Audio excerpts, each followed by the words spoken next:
Allez, vous vous retrouvez avec moi, vous ne devez pas avoir trop de luminosité, mais là c'est très simple. Ici, vous avez le T de fourche supérieur, vous le desserrez, vous desserrez aussi votre demi-guidon, et là vous allez prendre une clé de 24 et vous allez desserrer le bouchon.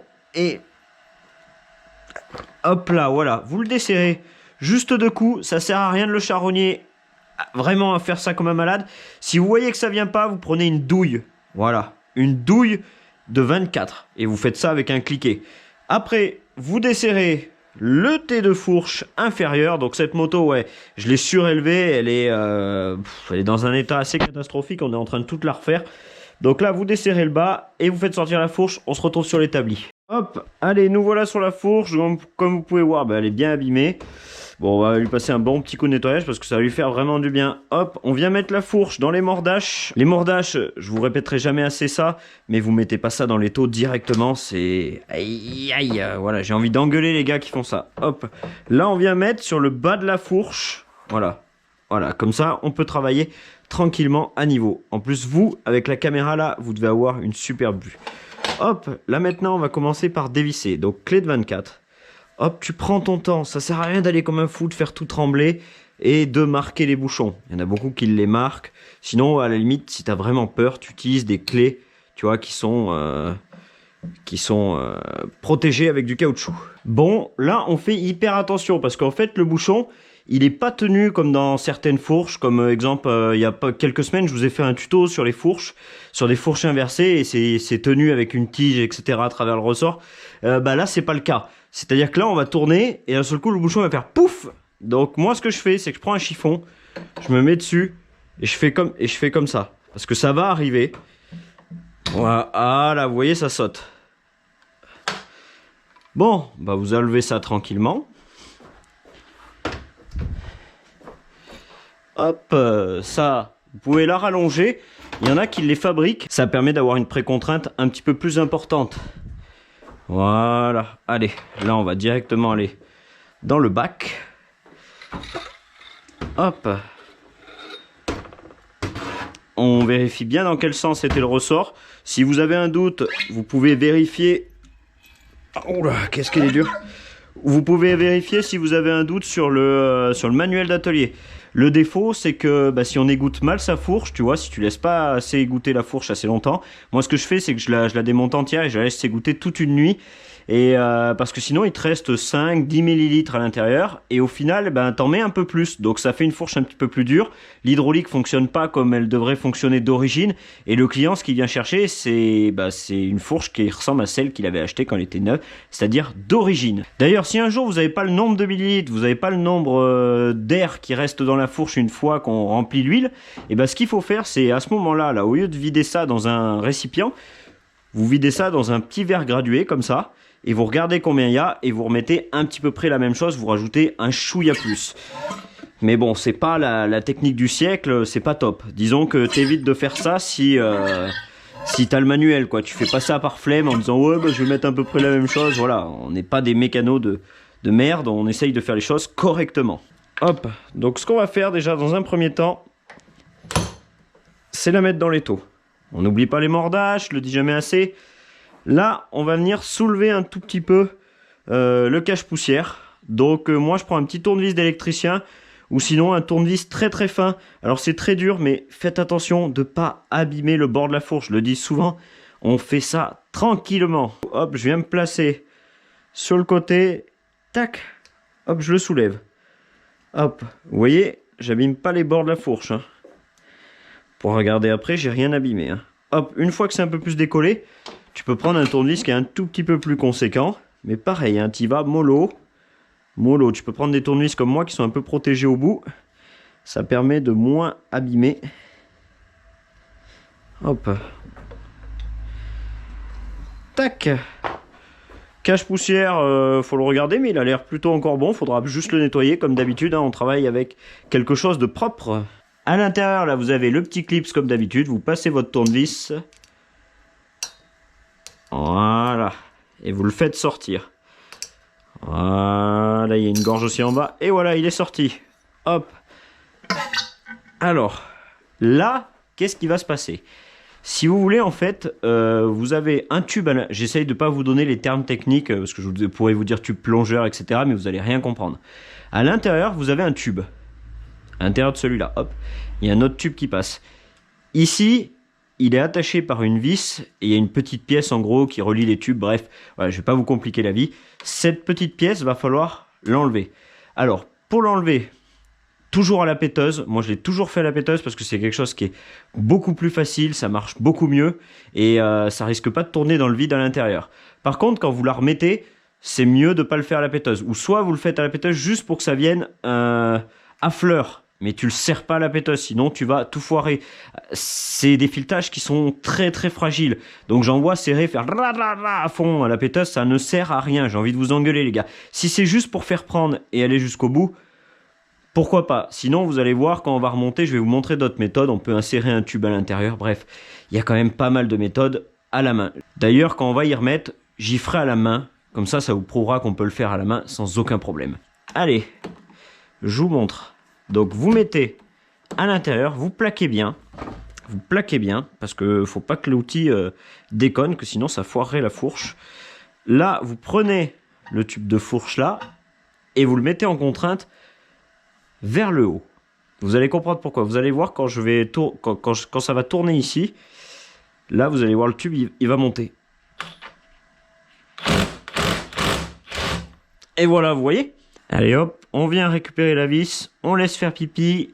Et là, vous voyez, vous allez pouvoir mettre des coups comme ça, progressivement, pour pouvoir sortir la fourche. Voilà, là je laisse s'égoutter et on se reprend après. Allez, c'est parti, on continue la fourche. Là, voilà. Voilà, et hop, on tire comme ça. Vous voyez, c'est ça que je vous parlais en bas de la fourche, qui est tenue en bas avec une vis. Voilà, je vous donne pas le nom de chaque partie parce que je pense que ça vous servirait à rien. Hop, regardez, on va le faire descendre d'ailleurs. Et voilà. Et là, c'était mis comme ça. En fait, c'est mis comme ça. Ici, tu vois, ça passe comme ça, c'est vissé. Et du coup, ça retient ton tube en quelque sorte. Allez, on y met ici. Maintenant, on va parler des bacs de friction. La bac de friction externe. Allez, je vous réexplique. Je vous prends un petit tournevis pour vous expliquer. Je vous réexplique à chaque fois, de toute façon. Là, cette matière grise, c'est normal. Si c'est cuivré sur le côté, un tout petit peu là, sur 1 mm, maximum peut-être 2, c'est normal. Par contre, si c'est cuivré au milieu, votre bac de friction externe, elle est cuite.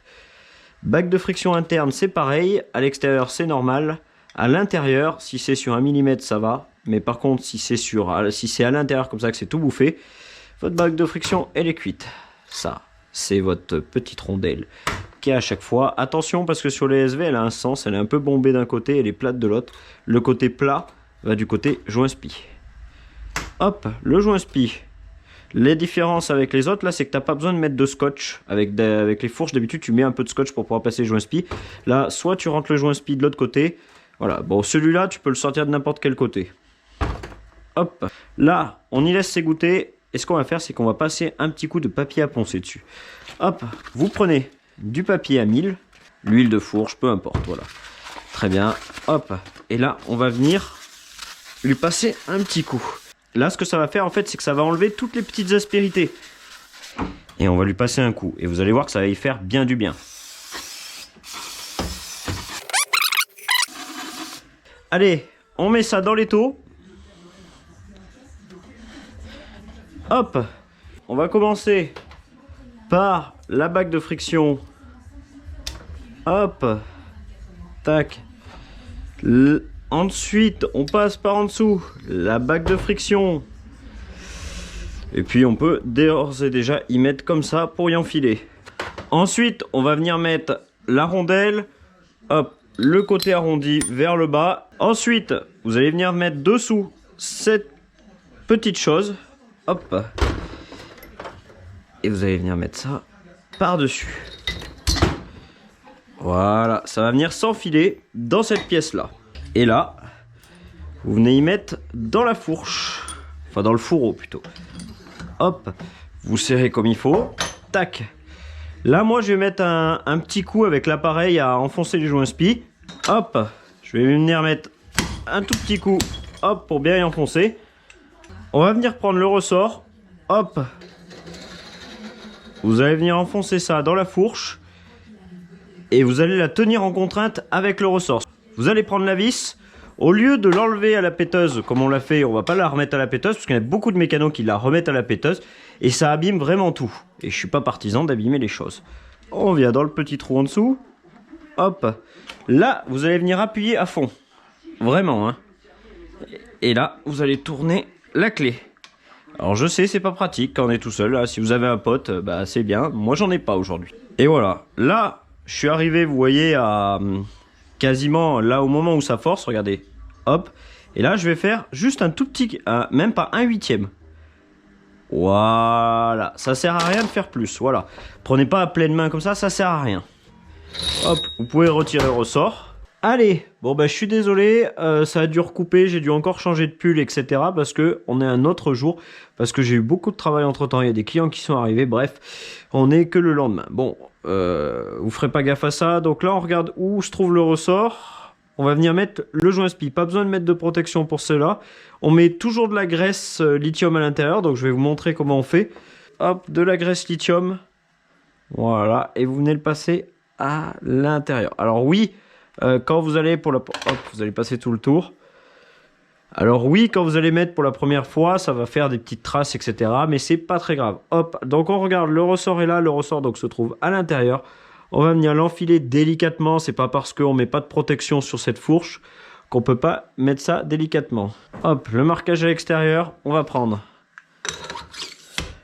l'outil pour les fourches. On va venir taper plusieurs fois. Hop, moi je vais prendre un chiffon parce que je supporte pas pour les mains. Ça fait des vibrations que je n'aime pas du tout. Voilà. Hop, on vient chercher le clips. Tac. On attend que le petit clac se fasse. Hop, on prend un tournevis. Voilà. Hop, maintenant le cache-poussière. On vient l'enfoncer. Et voilà, c'est fait, il ne reste plus qu'à remplir l'huile. Si vous n'avez pas cet appareil-là, que je vous montre juste ici, vous ne l'avez pas, vous pouvez le fabriquer. Soit vous prenez un bout de tube que vous cisaillez comme ça, vous venez l'enfiler. Hop, bon là il est pas bon. Et là, pam, vous venez taper. Sinon, vous prenez un bout de tube, hop, c'est tombé, c'est pas grave. Vous prenez un bout de tube, vous venez couper de chaque côté, et voilà, et paf! Alors, il faut que ça soit au bon diamètre, hein. Donc vous prenez le diamètre au pied à coulisse, vous allez dans un magasin, vous regardez le diamètre intérieur. Moi, je suis pas très fan de ça parce que ça a tendance à couper les joints spi. Je vais vous montrer, regardez, chez la caverne d'Ali Baba des joints spi. En fait, le joint spi, ça vient en gros taper dessus. Et ça vient taper juste dans la rainure, là. Des fois, ça ouvre, des fois même, ça tape le ressort. Donc ça nuit un petit peu à la qualité du joint spi. Donc une fois sur deux, bah, ça te léniaque. Mais si t'as que ça, moi exemple pour les trials, j'utilise ça parce que bah, pour les trials, j'ai pas les outils pour. Ils sont très très durs à trouver, donc je les ai fabriqués. Donc là, bah, je les ai un peu ébavurés, mais voilà, ça peut abîmer les joints spi un peu plus facilement. Alors, vous avez de la chance, j'ai trouvé pas mal de caractéristiques. Pour remplir, soit vous remplissez 490 ml d'huile. Ça, c'est dans l'optique où il en reste pas du tout dans votre fourche, voilà, pas du tout sur les rebords, rien. Voilà. Sinon, en air, alors attendez, je vais vous donner ça parce que je suis pas un génie, je me rappelle pas toujours de tout. C'est 92 mm en air. Donc moi, je pense que le mieux, c'est de travailler en air. Ceux qui veulent pas travailler en air, bah, ils travaillent pas en air. En air, ça consiste en quoi? Bah, vous allez remplir l'huile et là, vous allez venir avec un réglé et il faut qu'il reste entre là et là. Fourche descendue, 92 mm. Tout simplement. Donc moi je vais travailler en air, vous faites comme vous voulez. On va mettre 490 ml dans le verre doseur et on va vérifier si c'est vraiment juste. Au niveau de l'huile, de la viscosité, c'est de la 10W. Pour le client, là j'ai vu avec lui, c'est souvent qu'on fait ça sur DSV, on va mettre de la 15W. Allez, c'est parti. Hop, on va venir mettre ça dans la fourche. Hop là, j'essaye de vous montrer au mieux. Voilà. Hop, on a donc mis 490. Allez, on pompe un tout petit peu. 80, ouais, je suis à 93. Et ben écoute, on est pas mal du tout. Donc je considère qu'on est pas mal. Donc voilà, 490 ml, vous pouvez mettre 490 ml. Maintenant, on va venir mettre donc le ressort, la petite cale. Hop. Alors là j'ai le plafond, mais pour vous filmer, j'essaye de faire au mieux. Hop. Ensuite, hop, la petite cale. Et maintenant le bouchon. Et là, va falloir appuyer très fort pour venir y visser. Et là, moi, je vais y mettre par terre parce que je suis incapable de le faire. C'est-à-dire que là, vous poussez, vous y mettez bien comme il faut, vous poussez, vous venez mettre le filetage et vous tournez. Et voilà. Maintenant, vous reprenez votre clé et vous finissez de visser.